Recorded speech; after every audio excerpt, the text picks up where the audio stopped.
Well, to the latest in terms of the coronavirus that we're tracking, the number of cases in the state of Maharashtra are seeing a surge. The daily cases have crossed the 6,000 mark. 6,612 cases were reported in the last 24 hours. In Mumbai, the daily cases have gone past the 800 mark.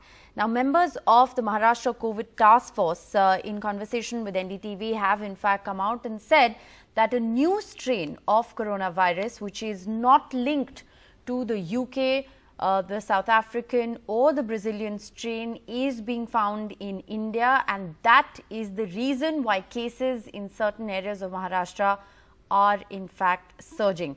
To make sense of this new strain being found in India and what it means for our fight against COVID, we have Dr. Yatin Mehta, Chairman of the Medanta Institute of Critical Care, joining us. We also have Dr. Mahesh Lakhe, Internal Medicine and Infectious Disease Expert from the Columbia Asia Hospital in Pune.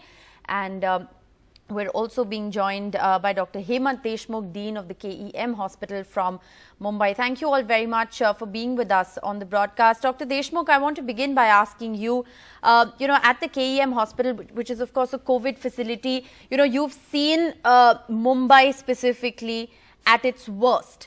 Are you at the moment fearing, we're seeing over 700 cases in Mumbai in the last 24 hours, over 6,000 cases in Maharashtra. This new strain, how much of a cause of concern is it for you at the moment? Good morning. KEM has seen almost more than 10,000 cases. Most of them were critical cases in the past. And the recent surge in the COVID cases because of the new variants that are coming either from South Africa or UK or maybe Brazil. This is not really worrying for us because unless you have a strong genome sequencing facility around, we really can't pinpoint which mutation is coming here. But definitely genome sequence is going to help us whether this variant is going to be very morbid variant or is it going to be a very mild or asymptomatic variant. All right. So genome sequencing is something that, a lot of doctors and experts have in fact stressed on. Dr. Mehta, as far as genome sequencing is concerned, India set an ambitious target of, trying to send at least 5% of positive cases for genome sequencing in order to better be able to identify variants. But as per the Indian government's own data, only about 0.05% is actually being sequenced to understand variants and mutations. Experts from the Maharashtra COVID task force are now telling us that this mutation that is being seen in Amravati, in other parts of Maharashtra as well, could be inborn. How worried are you about this spreading beyond Maharashtra? No, I think it is certainly a matter of concern because not only the viral strain is mutated, but also Maharashtra is getting a surge of the cases. Yes. So these two may be related to each other. So if suddenly it spreads all around, there's nothing to stop it. And we don't know whether the vaccine is going to be effective against these new strains or not. We don't know whether this strain is more virulent or not, or is it more infectious or not. So it is completely uncharted territory. We have to deal with it on a war footing because we will get into serious trouble like the rest of the Western world if these strains explode in the rest of India. Right. It is definitely a cause of concern. And Dr. Mahesh Lakhe, if I can bring you into the conversation, Maharashtra, of course, is presenting, a worrying story at the moment. Over 6,600 cases in the last 24 hours. There's been a steady rise over the course of the last 1 week. Initially, one didn't know why cases in Maharashtra were rising, whereas the rest of the country continues to see a decline.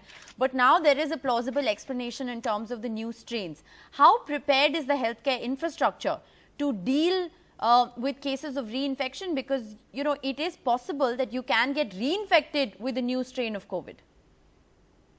Yes. Yeah, you rightly said. See, basically, mutation like B614G is a specific mutation which is shared by all these three variants like South African, UK and the Brazilian strain. So it has been seen in few of the studies that this strain B614G mutation actually has got a almost 50% increase in the transmissibility. The strain which has been found in Amravati, that is E484K mutant, which is also, shares one of the mutations with the South African strain.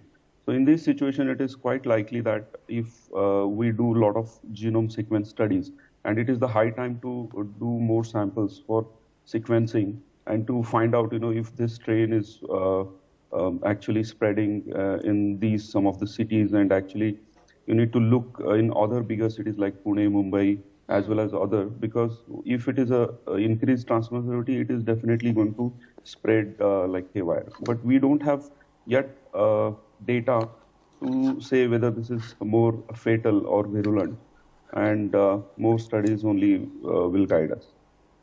Right. Dr. Deshmukh, if I can come back to you at the moment, one has seen that, of course, new rules have been put in place as far as Mumbai is concerned. More marshals being deployed at railway stations, buildings with more than 5 cases will be sealed. In your opinion, as a medical expert, are the new rules that have been put in place by the BMC enough to contain the spread of COVID? Because the cases, like we said, if you look at the day-on-day rise in the last 1 week, whether it's Mumbai or Maharashtra, has seen only an uptick. Yeah, definitely. What we need to do right now is go back to the old school of isolation of patients, isolation of contacts, isolation of high-risk contacts, and the sequence of, the breaking the chain itself, whether it's a new variant or old variant. Unless you break the chain, the transmission is not going to stop. So we are going back to the old thought of sequencing all these high contacts into a very surveillance type of center, where all these contacts will be monitored till they are discharged. And even if these contacts reach the community, there is a strong possibility that the variant will spread into the community by and large. So identifying the contacts is the most important thing right now. Gathering of more than 50 people, either in marriage halls or any other political gatherings, or maybe in a shopping mall, will be strictly prohibited. And this is going to break the chain of transmission. The very, very fact that the transmission can be broken or the chain can be broken is the success of treatment of this pandemic. All right. So the chain of transmission, to be broken is, of course, key. But Dr. Mehta, let me come to you at the moment, because, Delhi's also seen its really bad phases. The third wave, particularly of COVID in Delhi, was really bad, in the peak of the winter season. How worried are you about the new strains? Because if they can come to Mumbai, if they are proliferating in Maharashtra, then, it's only a question of time before this comes to Delhi or to other parts of the country as well. Do you believe that preventive measures perhaps need to be enhanced at this moment? No, I would think that, the travel from and to Maharashtra should be restricted, and strictly the quarantine rules should be followed, because Mumbai is very well connected with the rest of India. You look at the number of flights which are there.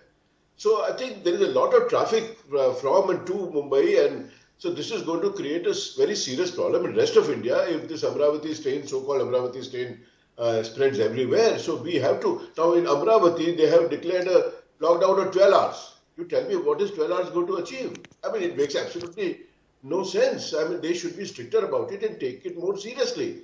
I've been seeing on TV how the metro station, the tubes, I mean, the local trains, absolutely swarming with people. So how do we, marriages and all can wait, or marriages can happen with a limited number of people. We must put a stop to all this. Otherwise, we are going to have very serious issues at hand. Right. Also, Dr. Mehta, quick comment on this E484K. Now, we know that what we're looking at in India is, appears to be an inborn mutation, but it is, similar to E484K, which is infamous for evading antibodies. It can cause a reinfection in you even if you have immunity or antibodies. Are we therefore, at a juncture where we're questioning whether our vaccines will actually be effective against this new strain? See, this is a spike protein. The spike protein is the protein by which the virus attacks your own cells. So this is a modification of the virus. Virus becomes very clever, and they try to evolve with time so that they are protected against the other therapies to destroy them. So the spike protein is modified, so it becomes more effective to attack the human cells. And this is where the modification is, E484. It was first reported in Brazil, where a reinfection happened because of this mutant. So, I mean, obviously, very likely the antibodies which are produced by vaccines will not be or may be partially effective against these new strains. So, this is obviously a matter of serious concern to all of us. Well, matter of serious concern and investigation at the moment, because, let me give you the last word, Dr. Mahesh, at the moment, because, we know that there is diminished efficacy of the Oxford vaccine against the South African variant. As far as the Bharat Biotech vaccine is concerned, we don't even have the phase 3 efficacy data yet. Are we completely in the dark about vaccine efficacy against the new strains? Yes. See, this E484K mutant, which is found in, 4 samples in Amravati, which is common with South African as well as UK strain. So unless, we have more data on this, and actually vaccine makers, later on may, take more information on this and can modify their vaccine. And that is going to give us, that confidence in these vaccines, especially to prevent. And apart from that, I think increasing the speed of vaccination is also going to help us. Because if you take even the basic vaccine which is there, with whatever efficacy has been reported, it is actually at least going to give you some amount of protection against the severe disease and fatality. Okay, so that's one way of looking at it. Even though vaccine efficacy against the strains remains a question, what we do know is that at least some level of protection will be guaranteed with the vaccine, and therefore it is imperative to accelerate the process of vaccination as well. Dr. Mehta, Dr. Lakhe and Dr. Deshmukh, thank you so much for sparing your valuable time this morning and being with us on NDTV.